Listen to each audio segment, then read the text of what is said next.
Hi, Jamie with UK Extension, and today we're going to talk about different types of mulch, hopefully to clear up some confusion, because if you've been mulch shopping lately, there's a lot of options out there and we want to help you make sure you get the best fit for your landscape. So we're just going to go through these. First, let me explain what mulch is and the purpose it serves.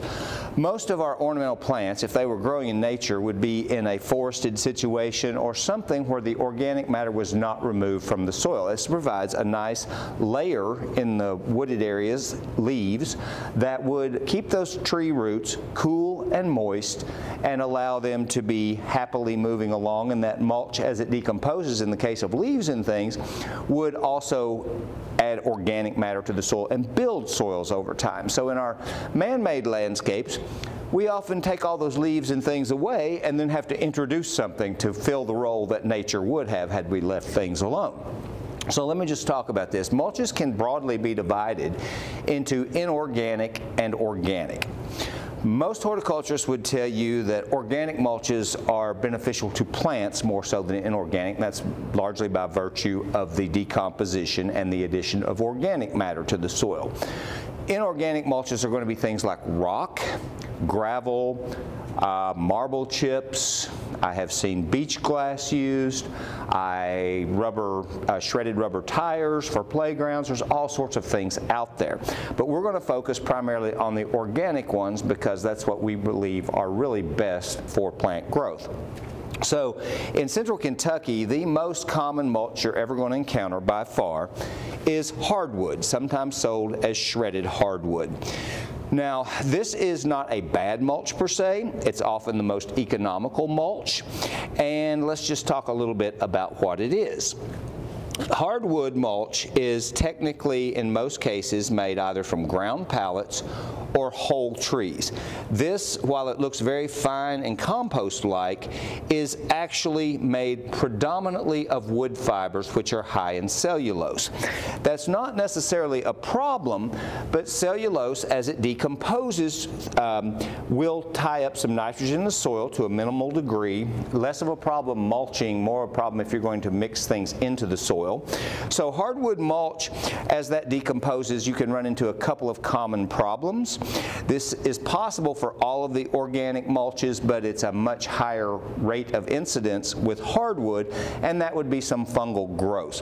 Hardwood is sometimes sold just as straight hardwood mulch, which is what we have the example here, but there's also lots of blended products. In fact, there are some that are sold as living or microbial mulches that actually have compost put in. One of the issues you can run into with hardwood mulch is if you get it too deep, it can stop decomposing, just kind of pack down and form an airtight layer that doesn't let the decomp continue, so that can be an issue. And when you get into some of those situations, two little annoying fungi. They're not harmful, but they are a nuisance. One is a slime mold known as dog vomit. We'll show you a photo that it's kind of a cream or yellow crusty stuff that looks like a dog threw up there, quite honestly. So harmless, but you can just scoop that up and take it away. But that and bird's nest fungi, sometimes known as artillery fungus, tiny little cups that will form on top of your mulch, and the spores have an explosive action. So when those spores are released, they're kind of catapulted. So in the case of the artillery fungus, it can result in cars, house siding, all sorts of stuff that have annoying little tar-like specks stuck to them, and they're next to impossible to remove. So those two things are something we get calls about with hardwood mulch more so than the other types. In my favorite mulch personally, and that's just my own opinion, are pine products. Pine products are literally made generally from the bark only of pine trees. Bark, as opposed to wood, has a higher ratio of lignin versus cellulose, which means it does not break down as quickly and it doesn't tie up quite as much nitrogen in the decomp process. Pine products come in a variety of sizes, from little tiny, nearly powdery pine fines that can be a wonderful soil amendment. They also come in this mulch or nugget size, which is kind of intermediary, and you can find these in huge giant chunks as well, although those may run into some issues with floating away and things like this. Pine products tend to be a little more expensive because Kentucky is not a pine producing region per se, like Georgia would be, so most of these things have to be shipped in, and that contributes to the cost. But as far as the look, longevity, and soil improvement, this is where it's the aesthetic mostly. I like the look of that one. You may prefer some of the others.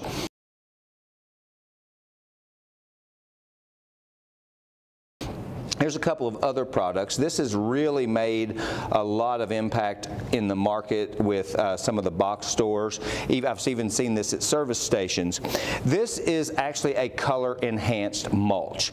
And what that means is it's essentially chips of wood. You can see in here, these are just wood chips. Those wood chips have been dyed to have this nice brown color here. They come in black and other colors. But the color-enhanced mulches are simply wood chips. So not as desirable as the bark products, but often less expensive. And the particular dyes used on these can fade with time, so they may not keep the black or red color very, very long, but they normally are one of the more economical mulches, and as long as you don't get carried away with them or use them for decades, you're probably not going to run into problems. And then of course here we just have regular wood chips. Now this is a cleaned up version that we bought in a bag as mulch, or maybe in bulk, I'm not sure where we got these. But this is also available from certain municipalities and tree services, often with some sticks and leaves and stuff mixed in. That's not a bad thing, because when you get the whole tree shredded up, you add enough other organic matter like leaves and things that will kind of compensate, add nitrogen to all the carbon that's in this. Some other common mulches I don't have examples of, so we're going to pretend. These empty plates are my placeholders, so I remember to talk to you about this. This is straw. I'm hoping y'all know what straw looks like. If not, this is going to be really bad. But straw can be an excellent short-term mulch. Straw is generally used in vegetable gardens and other short-term applications, and hay. Let's go ahead and throw hay in here, although nobody really wants to use hay because hay is grass harvested before the seed stage. So you often get tons of weeds, weed seeds, and other problems associated with hay, but I do sometimes use it from old bedding or areas where I've bedded animals, so it's manure and hay mixed.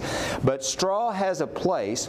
It's going to break down very, very quickly, which is great for improving soils, but it doesn't last. I can't get a whole season out of a heavy straw mulch in the vegetable garden, so it's usually a twice-a-year type thing. Another one I want to talk about would be grass clippings. You guys all know what these grass clippings look like. You've got them all over your yard. Well, first let me say, one of the best things you can do is just mulch them in place and let them break down and feed the lawn, but some people like to remove them. They're going to be very, very short term. Grass clippings are extremely high nitrogen, and if you've used any kind of herbicides on your lawn, they don't go in the vegetable garden or other places that herbicide might cause problems for germinating seeds and things, so just be aware of that. It might be better to compost some of these things first and then use that compost to amend the soil. Another material we all have in abundance in the fall are these fallen leaves. They can be shredded or they can be whole like we have here, but if you run your mower over them and you have a bagging attachment, if you're wanting to remove leaves, keep in mind those same leaves can be shredded and left on the lawn in small quantities, much like grass clippings, as long as you don't wait and do it all at once. If you just mow once a week during leaf drop, you can probably stay ahead of that and not harm your lawn. They are organic, they're beneficial. In the shredded form, they're one of my favorite mulches. I generally use them in short-term applications. They don't last forever, but they are one of the best things for actually building the soil and adding organic matter on a very quick basis. So in addition to these, there's a million other products out there sold as mulch. There's no real official definition of mulch. It's essentially something that you're going to use a 2 to 3 inch layer of to keep moisture in the soil and suppress weed growth. Also, it makes things look better. A freshly mulched bed is always really nice contrast against the green plants and things. So we'll do videos later of some other topics related to mulches, but this has been a brief look at some of the more commonly available mulches here in Central Kentucky, and I hope this has helped you know the pros and cons of some of the more readily available ones and help you in your decision-making process.